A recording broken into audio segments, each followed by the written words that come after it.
እዛው ላይ እንቆይና አሁን አብይ ትግራይ ውስጥ በቀጥታ መሻር አልቻለም እስካሁን ድረስ።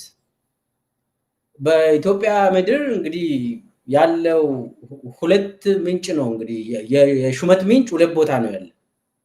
አንዱ 4 ኪሎ ነው፣ ሌላው መቀሌ ነው። እስካሁን ድረስ ምን ማለት እንትኑን ካየነው ሁለት ክልል ነው ያለ ኢትዮጵያ ውስጥ።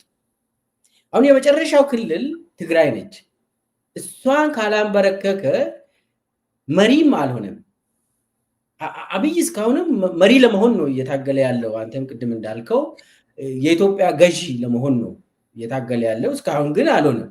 ሙሉ በሙሉ የራሱን ሰው ልክ ኦሮሚያ፣ አማራ፣ ሌላ ክልል ላይ እንደሚሾመው ትግራይ ላይ ከራሱ ኪስ አውጥቶ አልሾምም እስካሁን። ያንን እስካልፈጸመ ድረስ፣ ያንን እስካላገኘ ድረስ የሚቆም አይሆንም።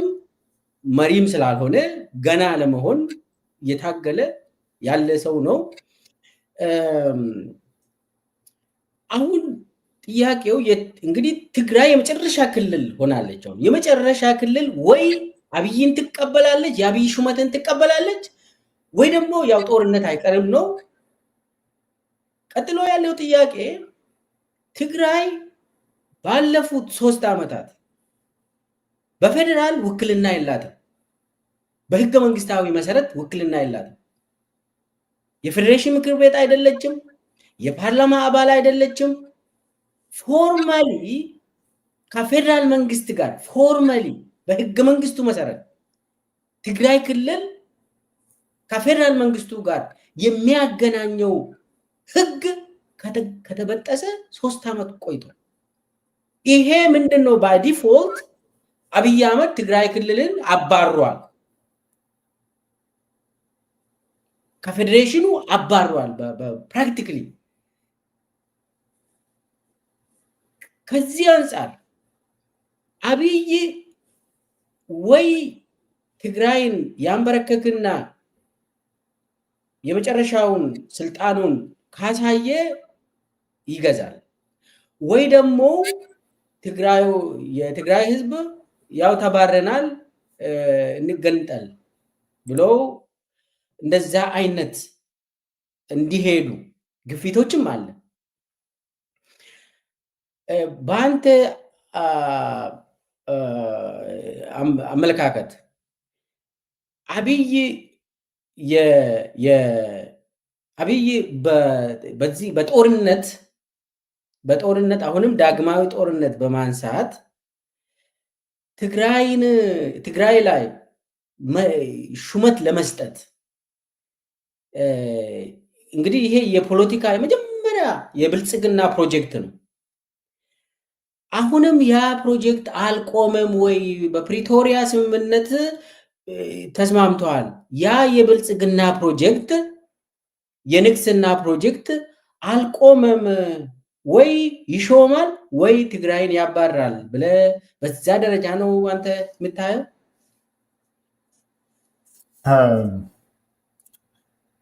ትግራይ ቢኖርም ባይኖርም ዋናው እሱ የሚጠብቀው ስልጣኑን ነው። 4 ኪሎ ላይ ያለውን ስልጣኑን ነው። ስልጣን ብሎ ሲያስብ ደግሞ ቅቡልነት አለው ወይስ የለውም የሚለው ጉዳይ አይደለም። በሱ አእምሮ ውስጥ የሚመላለሰው እሱ አይደለም። 4 ኪሎ ቢሮውን ያኔ ሲሰራ ያየሁት ይመስለኛል ከ6 ዓመት በፊት። ቢሮው ታድሶ በሁለት ግንብ ነው ታጥሮ ያለው። ቢሮ ውስጥ ያለው ሳይሆን ግንቡ የተጻፈው 2 ግንብ ነው። ሊትራሊ 2 ግንብ ነው የተሰራው። ለምንድን ነው አንድ ጠቅላይ ሚኒስትር 2 ግንብ? የመጀመሪያው መቀመጫዬን አለች ዝንጀሮ ነው የሚባለው አይደለም? 2 ግንብ የሚያስፈልገው ለምንድን ነው? ለምን አጥር አይበቃም? አፄ ኃይለሥላሴ እኮ አጥር ነበራቸው፣ ቤተመንግስት አጥር አለው ነበራቸው። ነገር ግን 2 ግንብ አልገነቡም። ደርግም 2 ግንብ አልገነቡም። ስለዚህ የስልጣኑን መቀመጫ የጠቅላይ ሚኒስትሩ ቢሮ ያለበት ቤተመንግስት ያለበትን በ2 ግንብ ሲገነባ ምን እያደረገ ነው ያለው? አእምሮ ውስጥ ያለውን ነው የሚሰራው ልላቸው ነው። አእምሮ ውስጥ የተፈጠረውን ነገር ነው። ስጋት ሊደርስበት የሚችለው በሁለት ግንብ የታጠረው ስልጣኑን ነው የሚጠብቀው። አንድ ነገር ልጨምር እዛው ላይ ይቅርታ፣ የሱ ቢሮም በአብይ አሻራ ብቻ ነው የሚከፈተው። ለንጽህና እንኳን ለክሊኒንግ ለምናምን ነገር አብይ ራሱ ነው የሚከፍተው። ይሄ ሌላ ቁልፍ የለም፣ በራሱ ጣት ብቻ ነው የሚከፈተው የሱ ቢሮ። በጣም ጥሩ። አሁን እሺ፣ ከቢሮ በገዛ ራሱ ጣት፣ ቤተመንግስቱ በሁለት ግንብ፣ ከቤተመንግስቱ ጎን ደግሞ በየጊዜው እየጠራቸው ዘይት ምናምን አከፋፍልላቸዋለሁ የሚለው ቤትም ሰርቼላቸዋለሁ የሚለው ቤት የሰራው ለሰዎች ግድ ስላለ አይደለም። እዛ አካባቢ እሱ ቤት ሰርቶ እሱ የመረጣቸው ሰዎች ብቻ እሱ ሊቆጣጠራቸው የሚችሉ ሰዎች እንዲኖሩ ነው። ሌላውን በሙሉ ገፍቶ ለማውጣት ነው። እዛው ማለት ነው። እዛው ቤተሰብ አካባቢ ይሄ ቀበና ምናምን አካባቢ አይደለም የአሮጊቶች ቤት የተሰራው ሰራሁ ብሎ የሰራው ያ ሁሉ ተቃዋሚ ሊሆን የሚችለውን የመግፋት ስራ ነው የሚሰራው ያለው። አዲስ አበባ የፈረሰው ካዛንቺስ ነው የፈረሰው 4 ኪሎ ነው መጀመሪያ ላይ እስከ ፒያሳ። በአጋጣሚ ነው ይመስልህ? በአጋጣሚ ነው ይሄ የተደረገው መጀመሪያ። ይሄ ደግሞ ለጊዜው ነው እንግዲህ። ከዛ ግን ስጋት ያለበት ሰው ጫካ መውጣት አለብኝ፣ እዛ የካ ጠራራ ላይ ወጥቼ ሰው የማይደርስበት ከውጭ የሚመጣ ሰው እንኳን ለጉብኝት ሲመጣ ከተማ የማይገባበት ከቤተመንግስት ከአየር ማረፊያ እስከ ቤተመንግስት ቀጥታ ብቻ የሚሄድበት ይሄ ሁሉ የምታየው ከስጋት የመነጨ ነው፣ ከስጋት የሚመጣ ነው። አሁን ትግራይን ለማስኬድ ይፈልጋል ለሚለው ነገር እስከዛ ድረስ አርቆ አያስብም። እስከዛ ድረስ ትግራይ ትቆይ ወይ ትግራይ ኢትዮጵያ ውስጥ ትቆይ ወይ እንደዛ ብለስ አያስብም። የሚያስብ ቢሆን ኖሮ 20 ዓመት ጦርነት አስቀጥላለሁ የሚል ነገር ከአፉ አይወጣም ነበር። የሚያስብ ቢሆን ኖሮ ሁሉን ነገር አቁመን ይሄ የልማትን ጉዳይ የመንግስት ስራን የህዝብን መተዳደሪያ እነሱን በሙሉ ቀጥ አድርገን አቁመን እንዋጋቸዋለን የሚል ነገር ከአንደበቱ አይወጣም ነበር። አብይ እኔ እንዳልኩት የሚኖረው በህይወቱ የሚኖረው በስልጣን ላይ ካለ ነው። ሎክ ከተፈጠረ ጀምሮ ወደ ስልጣኑ ለመሄድ ነበር የሚታገለው የነበረው። እዛ ቢሮ ከገባ ደግሞ እዛ ምን ያህል በህይወት እቆያለሁ ነው ጉዳዩ። በህይወት የመቆየት ጉዳይ ነው ያለው። ሳይኮሎጂ በህይወት የመቆየት ጉዳይ ነው። ስለዚህ የትግራይ ከኢትዮጵያ ጋር መሆን ወይም የሶማሌ ክልል ከኢትዮጵያ ጋር መሆን የሱ ካልኩሌሽን ውስጥ አይመጣም። አሁንም የአዲስ አበባ ወርሎርድ ነው። ሁሉም ቦታ ይዘው አይደለም የሚኖረው። እሱ አእምሮ አይወጣም። ስለዚህ ያ ግድ የሚለው አይመስለኝም። አሁን አንተ የተናገርከው ነገር አለ። በትግራይ ከኢትዮጵያ ጋር ያለችው የኢትዮጵያ ህገ መንግስት እነሱ ወደዱትም ጠሉትም የኢትዮጵያ ህገ መንግስት የሚለው ነገር አለ። የኢትዮጵያ ብሔር ብሔረሰቦች በራሳችን ተነሳሽነት በራሳችን ፍላጎት በገዛ ፍላጎታችን የህግ በላይነትን እና የህግ በላይነት ያለበትን የኢኮኖሚና የፖለቲካ ማህበረሰብ ይህን ያመጣህበት ምክንያት አለኝ። ትክክል ነው። አንተ እንዳልከው ፎርማል በሚባለው መንግስት ህገ መንግስት አይደለም ትግራይን ከኢትዮጵያ ጋር አያይዞ ያለው ፎርማል ነው። እውነት ነው እሱ። በፌዴሬሽኑ ውስጥ ተወካይነት የላትም። እውነት ነው እሱ። ይህን ለይቸው ነው የምለው። ህገ መንግስቱ የትግራይን ክልል በኃይል ሰው ቀምቶት የሆነ ሽፍታ ቀምቶት ያ እስካሁን ድረስ እንዲቆይ ተደርጓል። በህገ መንግስቱ መሰረት አይደለም ያለችው። በህገ መንግስቱ ያለችው ትግራይ በመሬት ላይ የለችም። ከደቡብም አሁን ደግሞ ከአፋር በኩልም ከምዕራብም በኩል በህገ መንግስቱ ያለችው ትግራይ እንደ ክልላዊ መንግስት የለችም። የትግራይ መንግስት ደግሞ በኢትዮጵያ ውስጥ ተወካይነት የለውም። በኢትዮጵያ መንግስት ተቋማት ውስጥ እነሱ ፎርማል ናቸው። ሀገርን ግን ሀገር የሚያደርጉት እነሱ አይደለም። ሀገርን ሀገር የሚያደርጉት እነዚህ አሁን የጠቀስናቸው የመዋቅርና የህግ ጉዳይ አይደለም። ሀገርን ሀገር የሚያደርገው ባህል ነው። በባህል አንድነት አላቸው። አንድ ሀገር ውስጥ የባህል አንድነት በጣም አስፈላጊ ነው። ሀገሩ የኔ ነው ለማለት የተለያዩ ባህሎችን ቢሆኑ ደግሞ የጋራ ባህል ደግሞ አለ። ዶሮ ወጥ ከየት እንደመጣ አላውቅም። እንደ ባህል ከወሰድኩት። ነገር ግን አሁን የኢትዮጵያ ባህል ነው። ክትፎ ምናልባት ከጉራጌ ነው የመጣው። ነገር ግን አሁን የኢትዮጵያ ባህል ነው፣ የጋራ ሆኗል፣ የጋራ ባህል ሆኗል። ሌሎችም ነገሮች ከተለያየ የኢትዮጵያ ብሔር ብሔረሰቦች የባህል ክልሎች የመጡት የጋራ እሴት ሆነዋል። እነዚህ ናቸው ህዝብን የሚያስተሳስሩት። የኢኮኖሚ ማህበረሰብ ነው ብለናል። ኢኮኖሚ ነው የሚያስተሳስረው። አሁን ትግራይ በኢኮኖሚ ከኢትዮጵያ ጋር ምናልባት በወርቅ ተሳስራለች። እሱም ቢሆን በቀጥታ ከብሔራዊ ባንክ በኩል የሚያልፍ ሳይሆን በሌላ በኩል የሚወጣው ይብሳል። የኢኮኖሚ ማህበረሰብ አንድን አገር ያደርጋል። ኔሽን ያደረገው ይሄዳል። ከታሪክም እንደምንማረው ወይም የጋራ ሳይኮሎጂ ይኖረሃል፣ የጋራ ስነልቦና ይኖረሃል። አገሬ ነው የምትለው እኔና አንተ ኢትዮጵያ ስትነካ ስሜቱ የሚሰማን በውስጣችን ያለ የልቦና መዋቅር አለን። የጋራ የሆነ ልቦና መዋቅር አለን ወይ ታሪክ ነው አንድ የሚያደርግ። አሁን የኢትዮጵያ የጠቀስኩት ወይ ሃይማኖት የጠቀስኳቸው ነገሮች በሙሉ ትግራይ ውስጥ ነው ያሉት።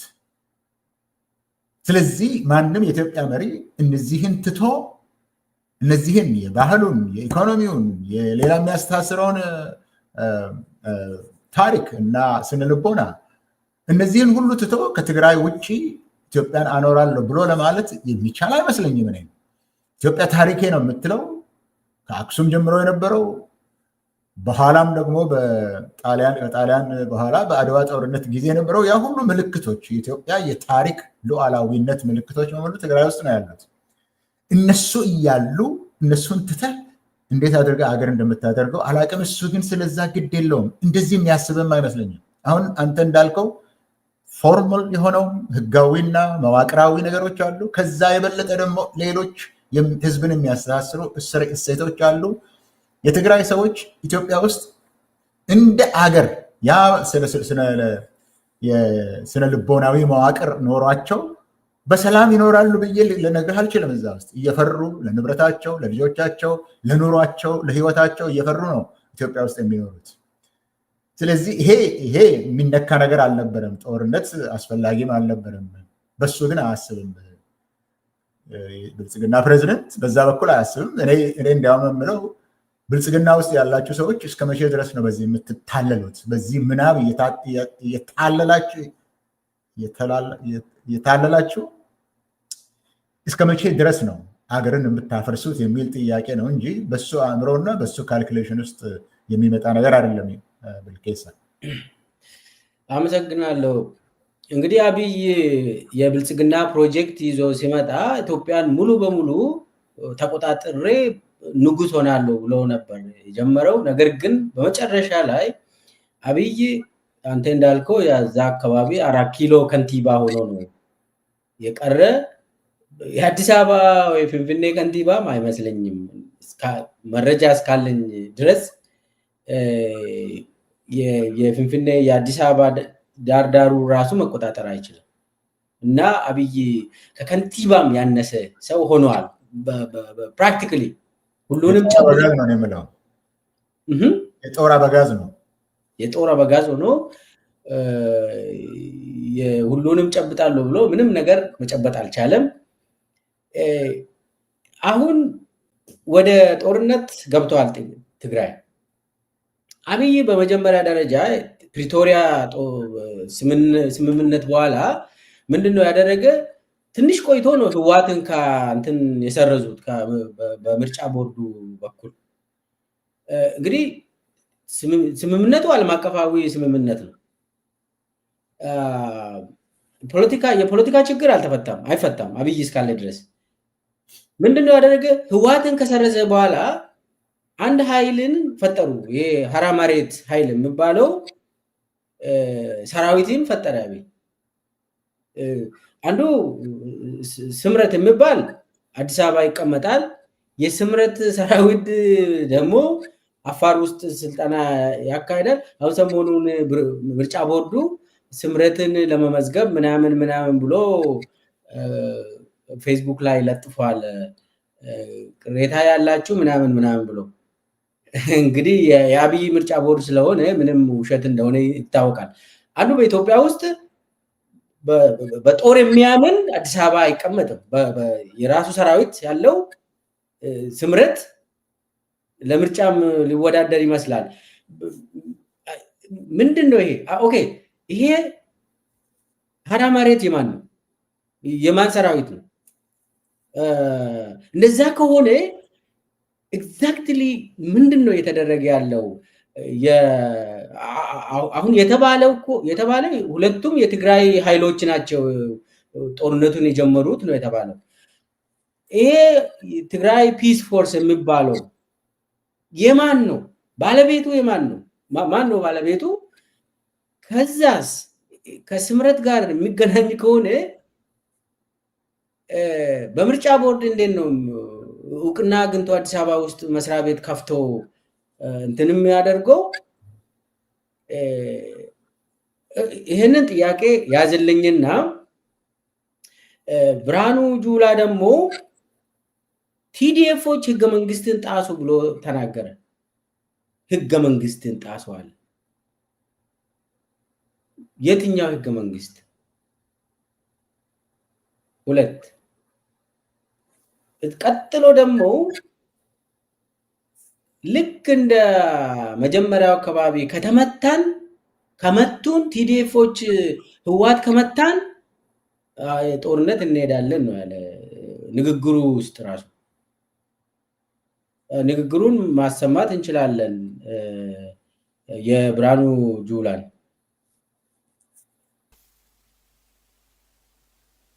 እናት ልጇን ወዳ ፈቅዳ ሰጠች የሚለው የህዋት ትርክት በጣም ውሸት ነው። የትግራይ እናት ልጄ ይሙትልኝ ብላ ሰታታቅም። አስገድደው ነው የሚወስዱት። አስገድደው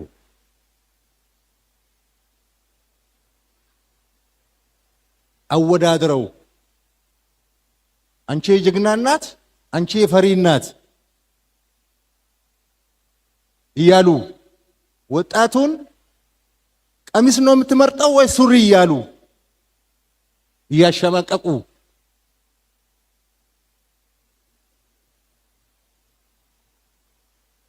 ቀሚስ የለበሱ ሴቶቻችን እኮ በጀግንነት ወድቀዋል።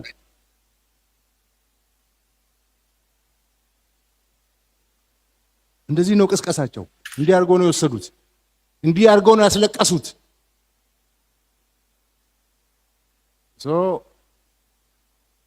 ካሁን በኋላም እናስለቅሳታለን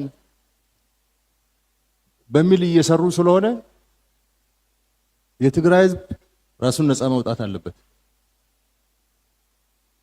የህዋት ጉጅሌ ወንጀለኛው ጉጅሌ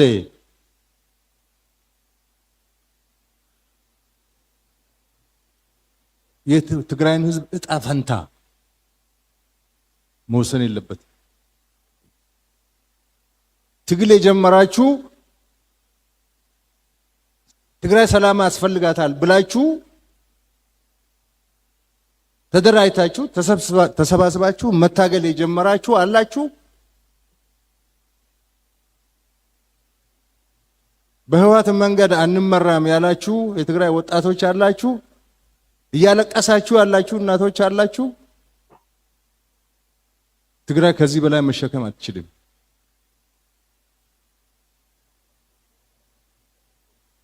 ምንም ብንታገስ ከተጠቃን እንደ ዳግማዊ ሰሜን እዝ ከሆነ መከላከላችን አይቀርም።